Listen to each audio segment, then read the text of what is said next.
দেশের ইতিহাসে দ্বিতীয়বারের মতো পাকিস্তান থেকে চট্টগ্রাম বন্দরে সরাসরি পৌঁছেছে এমভি ইউয়ান জিয়াং ফাজাং।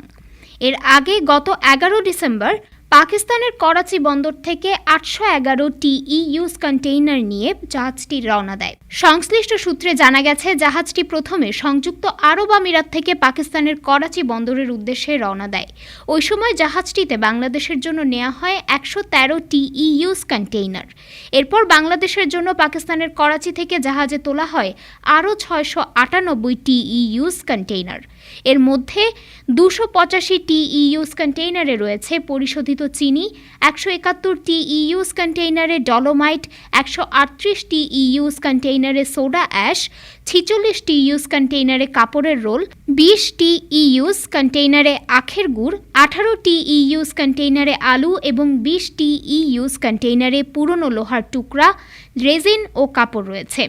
এছাড়া সংযুক্ত আরব আমিরাত থেকে আসা কন্টেইনারগুলোতে চিনি, খেজুর, লুব অয়েল ও কিছু খাদ্যপণ্য রয়েছে।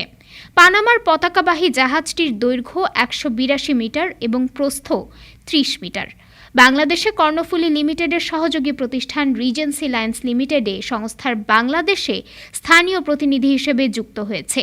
গ্রুপটির নির্বাহী পরিচালক আনিসুদ্দৌলা বলেন, জাহাজটিতে প্রথমবারের তুলনায় এবার দ্বিগুণ কন্টেইনার আসছে।